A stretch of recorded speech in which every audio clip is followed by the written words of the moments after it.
The Book of Esther. This is part 1, chapter 1. Now it came to pass in the days of Ahasuerus. This was the Ahasuerus who reigned over 127 provinces, from India to Ethiopia. In those days, when King Ahasuerus sat on the throne of his kingdom, which was in Shushan, the citadel, that in the 3rd year of his reign he made a feast for all his officials and servants, the powers of Persia and Media, the nobles and the princes of the provinces, being before him, when he showed the riches of his glorious kingdom and the splendor of his excellent majesty for many days, 180 days in all. And when these days were completed, the king made a feast lasting 7 days for all the people who were present in Shushan, the citadel, from great to small, in the court of the garden of the king's palace. There were white and blue linen curtains fastened with cords of fine linen, and purple on silver rods and marble pillars. And the couches were of gold and silver, on a mosaic pavement of alabaster, turquoise and white and black marble. And they served drinks in golden vessels, each vessel being different from the other, with royal wine in abundance, according to the generosity of the king. In accordance with the law, the drinking was not compulsory, for so the king had ordered all the officers of his household, that they should do according to each man's pleasure. Queen Vashti also made a feast for the women in the royal palace which belonged to King Ahasuerus.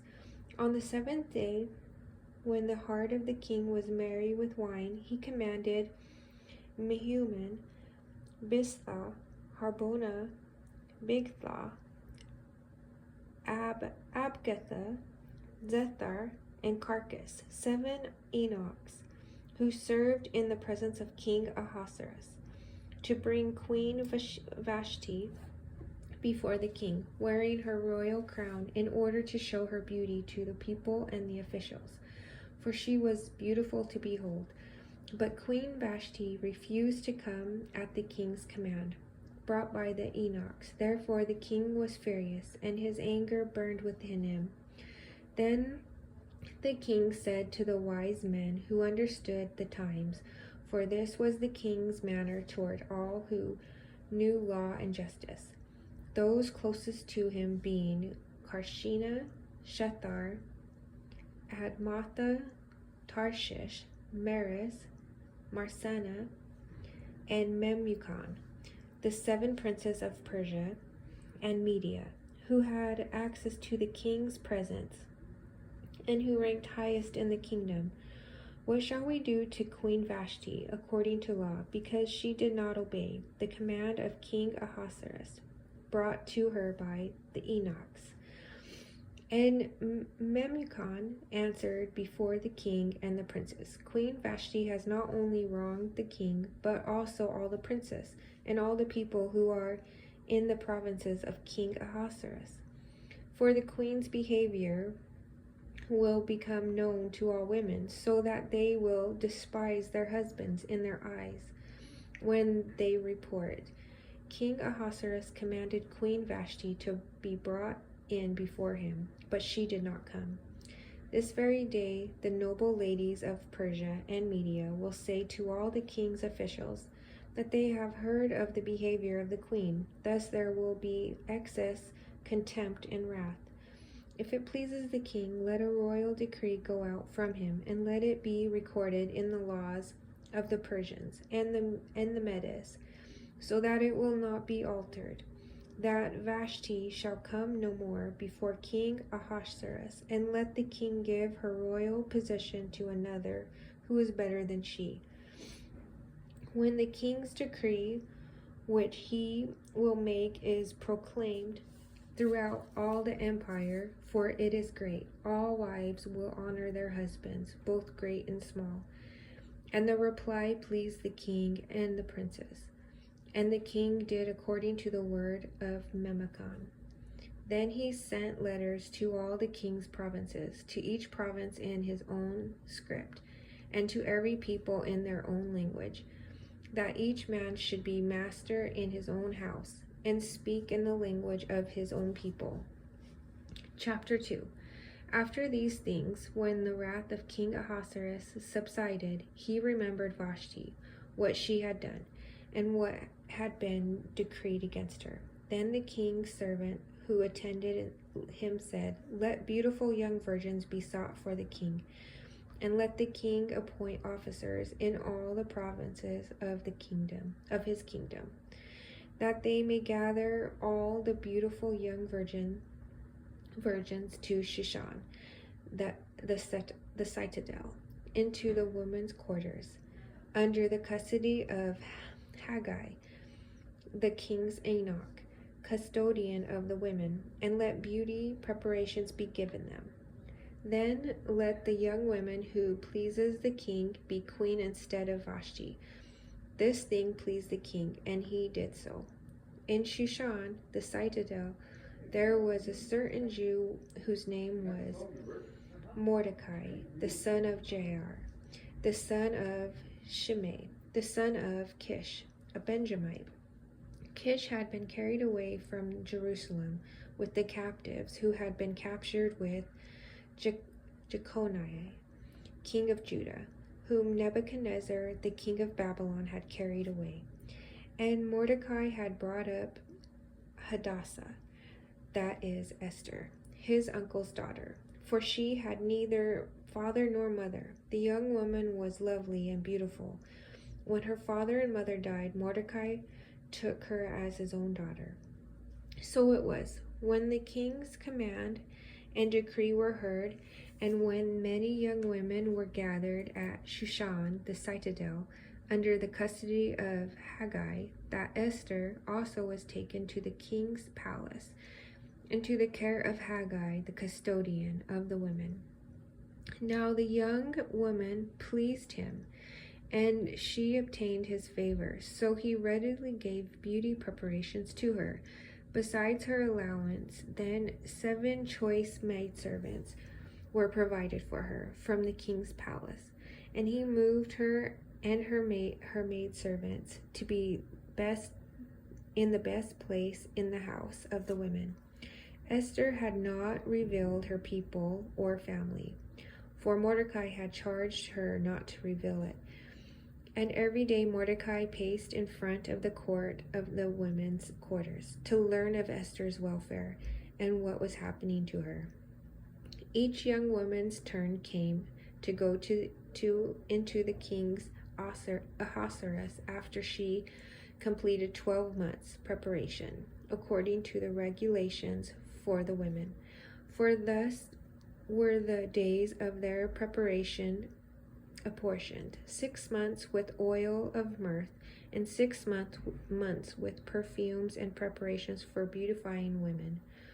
Thus prepared, each young woman went to the king, and she was given whatever she desired to take with her from the women's quarters to the king's palace. In the evening she went, and in the morning she returned to the second house of the women, to the custody of Shashgaz, the king's eunuch, who kept the concubines. She would not go into the king again unless the king delighted in her and called her by name.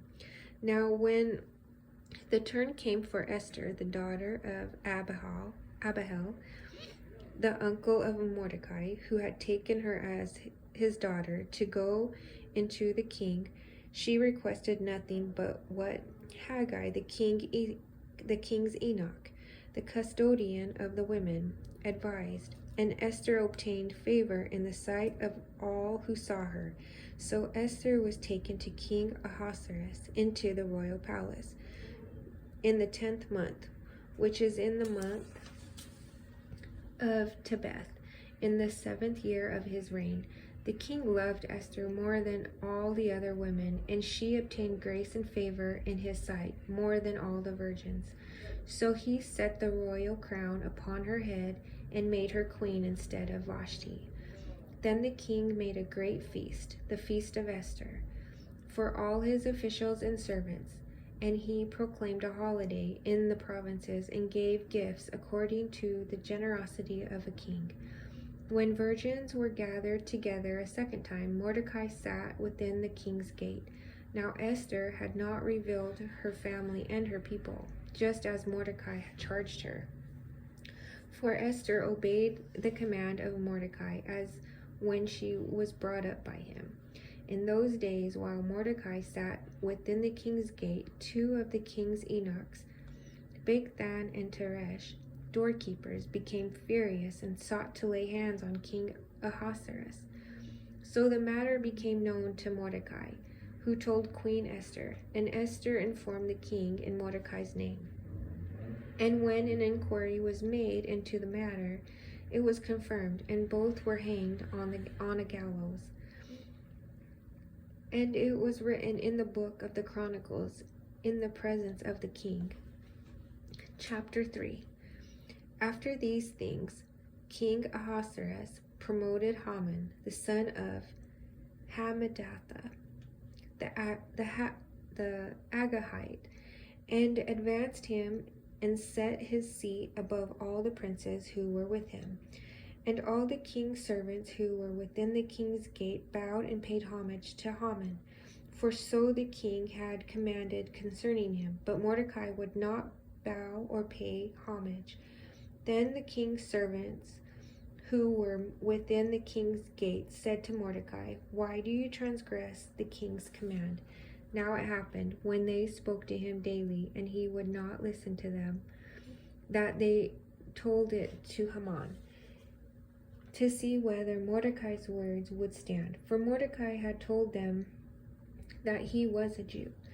When Haman saw that Mordecai did not bow or pay him homage, Haman was filled with wrath. But he disdained to lay hands on Mordecai alone, for they had told him of the people of Mordecai. Instead, Haman sought to destroy all the Jews who were throughout the whole kingdom of Ahasuerus, the people of Mordecai.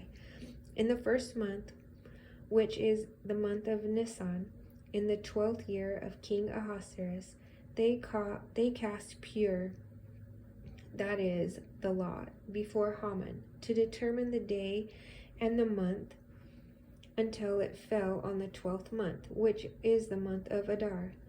Then Haman said to King Ahasuerus, "There is a certain people scattered and dispersed among the people in all the provinces of your kingdom. Their laws are different from all other peoples, and they do not keep the king's laws. Therefore it is not fitting for the king to let them remain. If it pleases the king, let a decree be written that they be destroyed, and I will pay 10,000 talents of silver into the hands of those who do the work, to bring it into the king's treasuries."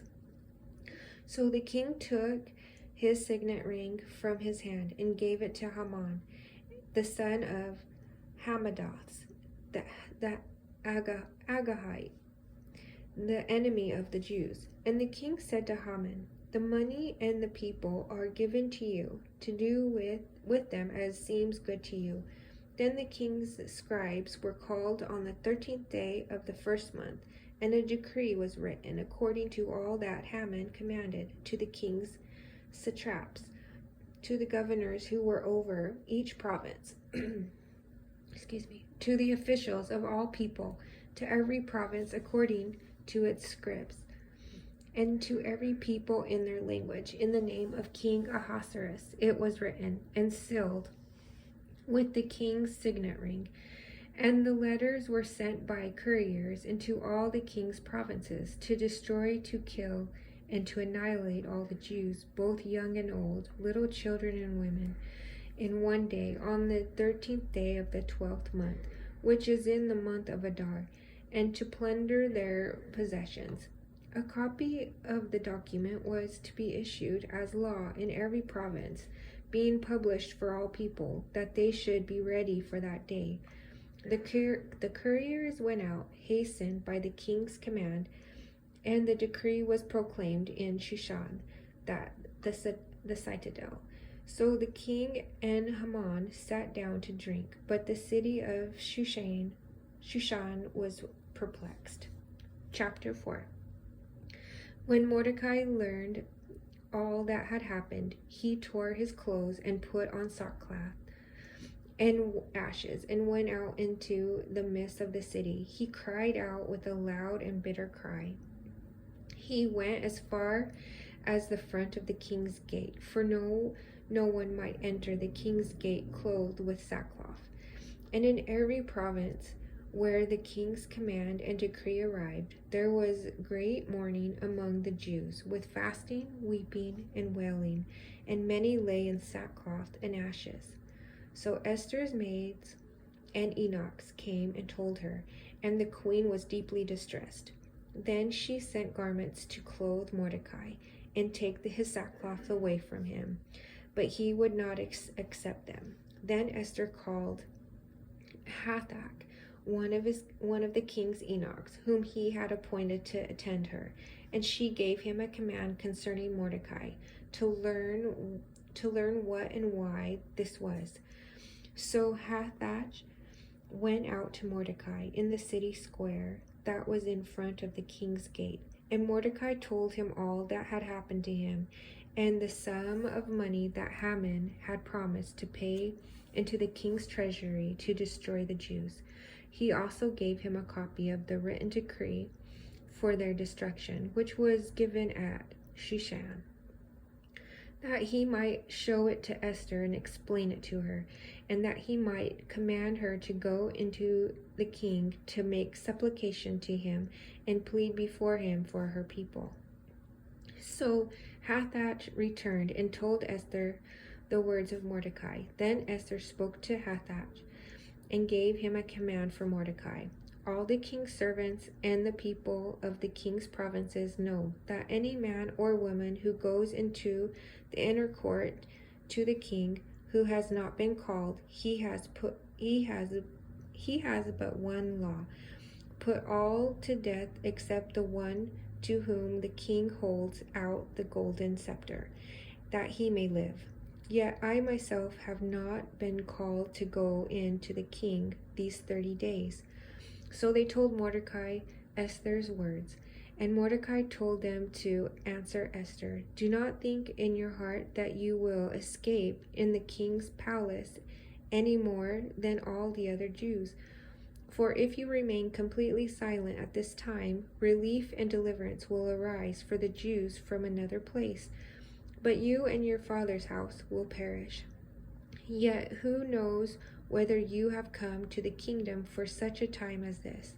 Then Esther told them to reply to Mordecai, "Go, gather all the Jews who are present in Shushan, and fast for me. Neither eat nor drink for 3 days, night or day. My maids and I will fast likewise, and so I will go to the king, which is against the laws, and if I perish, I perish." So Mordecai went his way and did according to all Esther commanded him. Chapter 5.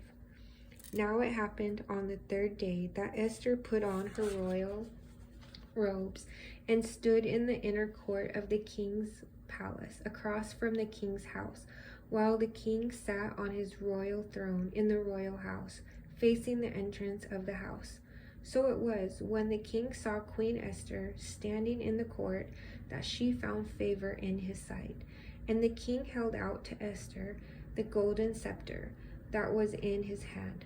Then Esther went near and touched the top of the scepter. And the king said to her, "What do you wish, Queen Esther? What is your request? It shall be given to you up to half the kingdom." So Esther answered, "If it pleases the king, let the king and Haman come today to the banquet that I have prepared for them." Then the king said, "Bring Haman quickly, that he may do as Esther has said."